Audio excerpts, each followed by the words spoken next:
Alhamdulillah, segala puji bagi Allah yang masih memberikan kita nikmat hidup, nikmat sehat dan nikmat kesempatan sehingga dapat berhadir di rumah Allah Subhanahu wa taala, dan masih memberikan kita taufik dan hidayahnya sehingga kita dapat melangkahkan kaki ke rumah Allah ini, masjid yang mulia ini, untuk melaksanakan kewajibannya, yaitu melaksanakan salat Jumat secara berjamaah dan dapat mengingat Allah dengan berzikir, dengan zikir yang banyak.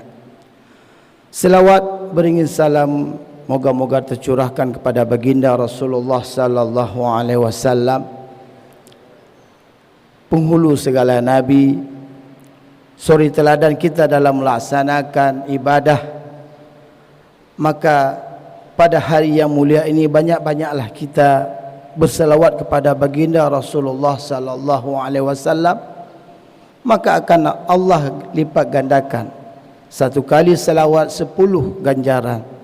Maka banyak-banyaklah kita dan berupaya untuk melaksanakan segala sunnah baginda Rasulullah sallallahu alaihi wasallam di dalam kehidupan ini.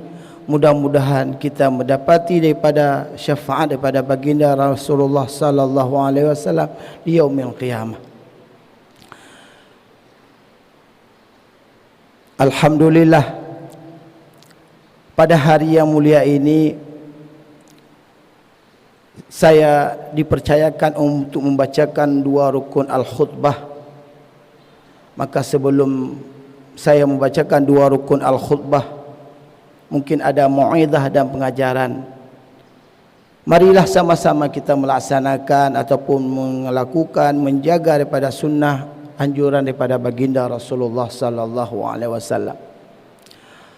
Rasulullah sallallahu alaihi wasallam bersabda dalam sebuah hadis, waqala an-nabiy sallallahu alaihi wasallam, salasun munjiyat, khasyatullah fi sirri wa alaniyah, wal adlu fi ridha wal ghadab, wal qasdu fil faqri wal ghina. Rasulullah sallallahu alaihi wasallam bersabda, 3 yang menyelamatkan kita di dunia dan di akhirat ini. Maka marilah sama-sama kita memperhatikan daripada petunjuk baginda Rasulullah sallallahu alaihi wasallam. Allah telah memberikan kita kejayaan, telah memberikan kita kemakmuran, telah memberikan kita kesejahteraan, telah mencukupkan kebutuhan kita sehari-hari. Maka pada hari ini kita dapat melihat saudara-saudara kita yang penuh dengan kekayaan, kemakmuran dan penuh kejayaan, kesehatan dan segalanya. Semua yang telah kita dapati ini kita berupaya dan selalu melaksanakan, menjaga agar semua yang Allah berikan kepada kita tetap pada kita dan tidak mengalami kehancuran dalam bidangnya ataupun kemerosotan. Maka Rasulullah mengajarkan, memberikan 3 tip untuk kita selamat di dunia dan di akhirat. Apa yang pertama? Khasyatullah fi sirri wa alaniyah.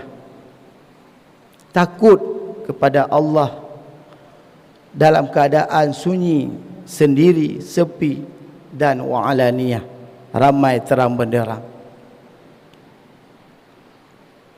Khasyah, takut kepada Allah ini dalam Al-Quran diungkapkan dalam 48 surat dan dalam 22 bentuk. Takut kepada Allah ataupun khasyah ini iaitu rasa takut yang tumbuh kerana pengetahuan kita yang benar-benar tentang Allah Subhanahu wa taala, tentang ketauhidan kita kepada Allah Subhanahu wa taala. Allah yang memberikan, Allah yang mengambil kembali. Maka rasa takut ini yang ada pada diri kita ini menyebabkan ataupun menjadikan kita selalu berupaya untuk melaksanakan segala perintah Allah dan menjauhi larangannya. apabila kedayuh hana rasa takut, iaitu pengetahuan rasa takut yang tubuh kena mengetahui bahawa Allah melihat, memantau segala situasi dan kondisi di manapun kita berada. Niscaya apabila kita tidak pernah tumbuh rasa takut kepada Allah, maka apalah kita sama manusia, maka akan terabaikan, tidak terbukti, tidak terlaksana segala apa yang dianjurkan oleh Nabi ataupun dianjurkan, diingatkan oleh teman-teman kita dan sahabat-sahabat kita untuk menggapai kemenangan pada Allah Subhanahu wa taala. Maka rasa takut yang tumbuh di dalam diri kita ini besar dengan besarnya kadar keilmuan, pengetahuan kita kepada Allah. Innama yakhsyallahu alladhi min ibadihi ulama. Maka orang-orang yang takut, yang mengetahui akan keesaan Allah, akan zat Allah, bahawa Allah mengetahui, melihat segala aktivitas kita, maka kadar takut itu lebih besar lagi, kerana kadar ilmu ketauhidan kita kepada Allah Subhanahu wa taala. Maka pada hari ini saudara-saudara, tumbuhkanlah pengetahuan agama, pengetahuan tauhid pada diri kita, ajarkan kepada anak-anak kita agar tumbuh rasa takut pada Allah Subhanahu wa taala. Kerana dengan rasa takut akan azab, siksa dan murkanya Allah, maka niscaya kita akan melaksanakan segala perintahnya dan menjauhi larangannya dan bersegera memenuhi panggilannya. Innama tunziru alladhina yakhshawna rabbahum bil ghaibi wa aqamus salah. Allah berfirman, sesungguhnya engkau ya Muhammad dapat memberi pengajaran. Alladzina yakhshawna rabbahum bil ghaibi, orang yang takut akan azab Tuhannya yang mereka tidak dapat melihatnya, dan wa aqamus salah.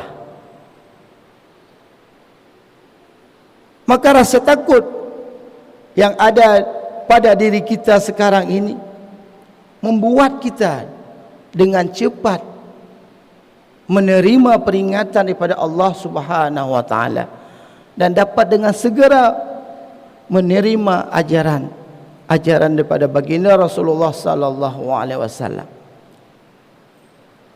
Maka rasa sifat takut kepada Allah ini akan menyelamatkan kita di dunia dan di akhirat.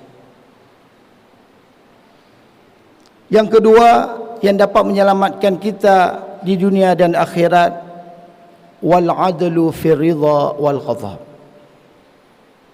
yaitu berlaku adil tak kala senang, ridha wal ghadab, dan marah. Adil, biasa tengok adil, dah bagi adik, dah pubuk yang adik. Allah menyuruhkan kita dalam Al-Quran untuk berbuat adil. Innallaha ya'murukum bil adli wal ihsan wa ita'i dzil qurba wa yanha 'anil fahsya'i wal munkar wal baghi ya'idzukum la'allakum tadhakkarun. Sungguhnya Allah memerintahkanmu untuk berbuat adil. Adil di sini iaitu kita berpegang teguh pada ajaran Allah Subhanahu wa taala sehingga tidak membuat kita berat sebelah ataupun memutuskan berat sebelah dan mendukung sebelah pihak. Maka dalam hal ini Allah menyuruhkan kita untuk selalu berbuat adil, kerana dengan keadilan ini dapat menyebabkan masyarakat makmur, masyarakat aman tentram, kerana keadilan ada di tengah-tengah masyarakat. Maka biasanya keadilan dihubungkan dengan kepemimpinan. Kullukum ra'ain wa kullukum mas'ulun 'an ra'iyatihi. Setiap kamu pemimpin, walaupun kita dalam dia pemimpin, tapi pemimpin kita untuk diri kita sendiri. Maka adil pada kepemimpinan, sebagaimana Rasulullah sallallahu alaihi wasallam menegaskan keadilan itu tidak pandang bulu, tidak berpihak, karena kondisi ghadab dan ridha, keadaan senang dan marah dapat menyebabkan kita berlaku tidak adil. Maka Rasulullah mendaskan bahawa adil itu tidak pandang bulu. Maka Rasulullah menyatakan, apabila Fatimah anakku mencuri, maka akan kupotong tangannya. Itu menunjukkan kepada kita bahawa pengajaran tentang keadilan ini janganlah pandang bulu. Kalau kemarin menjadi pendukung kita kerana dia berbuat salah, kita enggak berlaku condong kepadanya sehingga menyalahkan orang lain. Itu menyebabkan tidak adil, kezaliman kepada pihak lain, maka akan menurunkan bala daripada Allah Subhanahu wa taala.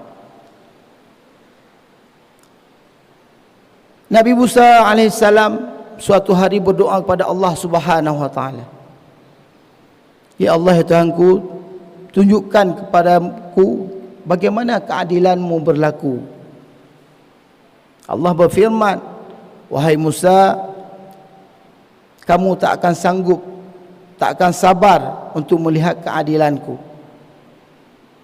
Ya Allah, aku akan bersabar untuk melihat keadilanmu. Nabi Musa mohon pada Allah. Maka Allah memerintahkan Nabi Musa untuk pergi ke suatu wadi, tempat air, untuk melihat bagaimana berlakunya keadilan Allah Subhanahu wa taala. Kejap Nabi Musa pada tempatnya, pantau dari kejauhan, kalon. Tiba-tiba terus sirau pemuda menunggangi seekor kuda. Kejap kuda terus kenan karhut kantong peng. Karhut peng sina karhut. Maka yang kembali karhut kagejak kagua rumah. Waktu berikutnya datanglah seorang anak kecil, anak mit, mai kalong kantong icok ipuo. Setelah pulang anak kecil tersebut, datanglah seorang laki-laki tua yang buta. Ketika iwo anaknya tu laki-laki butanya, baru kemudian datang sang penunggang tu kuda. Maka ia tengok orang duanya cocok peng hingga terjadi perdebatan, hingga orang duanya dipoh dan terbunuh kerana diduga dia yang mengambil uangnya. Maka Nabi Musa dari kejauhan tahu bantu bingung-bingung pu yang berlaku. Maka Allah mengutus Jibril untuk menerangkan apa sebenarnya yang terjadi. Bahawa pemuda yang menunggangi tugas tersebut pernah berhutang kepada ayah seorang anak kecil ini dalam jumlah yang sama dalam kantong tersebut dan tidak pernah membayarnya. Maka Allah kembalikan utang ayahnya kepada anak tersebut dengan jumlah yang sama. Laki-laki buta yang dibunuh ni jamun pernah menzalimi ayahnya dan hingga terbunuh meninggal. Maka Allah mengembalikan kembali kezalimannya sebagaimana maka terbunuhnya dia. Maka Allah menunjukkan keadilan. Maka kita disuruh berlaku adil. Kerana adil ini membawa kepada keberkahan dan Allah akan menaungi kita di yaumil akhir. Pada orang yang hana naungan kecuali naungan Allah. La dhilla illa dhilluh. Hana naungan kecuali naungan Allah. Al-imamul adim dalamnya. Maka imam yang adil yang memperoleh naungan daripada Allah Subhanahu wa taala. Banyak-banyak kisah tentang keadilan, termasuk kisah Umar bin Abdul Aziz, Umar bin Khattab. Umar bin Khattab pernah juga merupakan seorang yang adil. Pada suatu hari Nasiro Yahudi datang mengadu. Yang membawa dakwaan dua, Ali dan Yahudi. Ali nasabah bajai perang, yang kecoh Yahudi. Tapi kerana bukti, maka mengajukan kepada hakim iaitu Sultan Umar bin Khattab. Mengadulah Ali. Panggillah keduanya. Maka Ali tidak dapat menunjukkan bukti, sedangkan Yahudi dapat menunjukkan bukti. Dalam persidangan, maka Umar, kerana bukti yang diajukan Ali tidak begitu kuat, maka dimenangkan Yahudi. Maka gua demam dari persidangan, Yahudi yang tergegah kerana keadilan yang ada dalam Islam. Bahawa Islam tidak memandang bulu, tidak memandang dia Muslim dengan kafir, maka tetap berlaku adil. Maka dia mengucapkan dua kalimah syahadah kerana keadilan yang berlaku di dalam Islam. Maka hadirin sidang jamaah yang dirahmati Allah Subhanahu wa taala, marilah kita berlaku adil pada diri kita dan keluarga kita, kerana kita semua mempunyai kewajiban untuk berlaku adil pada diri kita dan pada ahli kita. Maka ajarkanlah anak-anak kita ilmu tauhid dan ajarkanlah mereka ilmu untuk mengetahui tentang Allah, dan berlaku adillah walaupun keadaan marah ataupun keadaan senang. Keselamatan yang ketiga yaitu kesederhanaan, wal qasdu fil faqri wal ghina. Hidup sederhana dalam keadaan miskin dan kaya. Agama kita menganjurkan kita untuk selalu berlaku sederhana, hidup dengan kesederhanaan dan tidak boros. Kehidupan kesederhanaan ini, yang sederhana yang diperintahkan untuk orang miskin, apa maksudnya dalam ayat, dalam hadis tersebut? Orang kaya bolehlah hidup sederhana kerana apa yang dia inginkan ada pada dirinya. Ingin motor nak motor, ingin Honda nak Honda, ingin pajuh bumangat nak peng. Yang dimaksud sederhana, kita tidak berfoya-foya. Dalam Al-Quran Allah menyuruhkan, wa atizal qurba haqqahu wal miskina wa ibnas sabil wa la tubazzir tabzira. Jangan kamu hidup boros, menyia-nyiakan. Innal mubazzirina kanu ikhwanu syayatin wa kana syaitanu li rabbih kafura. Dalam agama kita geyu, jangan berlaku tabzir, yaitu dalam hal yang dimaksud tabzir, Ibnu Abbas menjelaskan bahawa maksud tabzir ini mempergunakan harta pada barang yang haram dan makruh, menyia-nyiakan wang. Kadang-kadang tak pakai peng pada tempatnya, kadang-kadang tak pakai peng untuk dikala nego. Maka jangan berlaku tabzir, karena dalam pemborosannya hana kebaikan. La sarafa, la khaira fi sarafin wala sarafa fi khair. Maka geyu katanya untuk baik boros, mempergunakan harta pada jalan yang diridai oleh Allah, nyankon keborosan. Karena kepegah la khaira fi sarafin, tidak ada kebaikan dalam berlebih-lebihan boros. Wala sarafin fi khair, dan tidak dianggap berlebihan dalam hal kebaikan. Contohnya takkan duri bulan Ramadan ataupun bulan Maulud. Manakala jamil le tak payah tablo yang lain, maka tablo lebihnya kau pemborosan. Maka dalam hal yang hanggebi kita boros, kerana yang tak pakai pada hal yang sia-sia. Karena pakon bak orang miskin hanggebi benar rasa hidup sederhana, kerana ambisi bak getayonyo. Yang nak ambisi ni bak getayonyo, keinginan hawa nafsu dia untuk memiliki sesuatu yang menyebabkan getayo salah mata, salah pandang, hingga berlaku kezaliman, baik dari sendiri ataupun orang lain. Keban contoh, getayo ingin tak motor hanya dah belum dia hantik peng, tapi dah orang kasih hantik peng, tapi hawa tak motor gegok. Maka jalan tak tempuh na dua, pun tak mutang, kedua tak taki gap.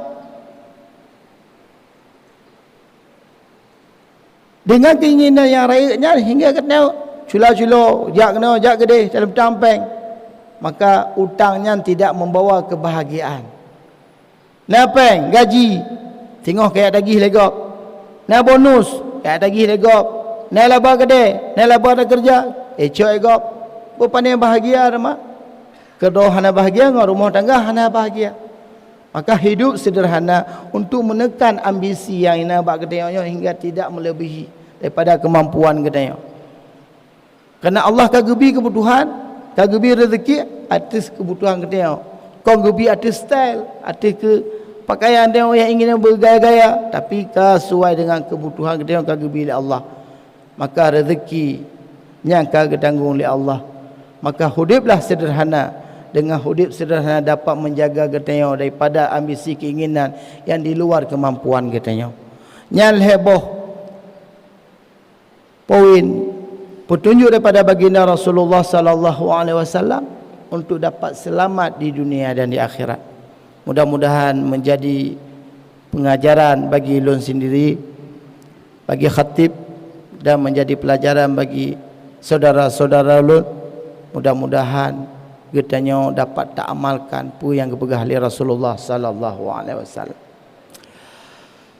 Alhamdulillah.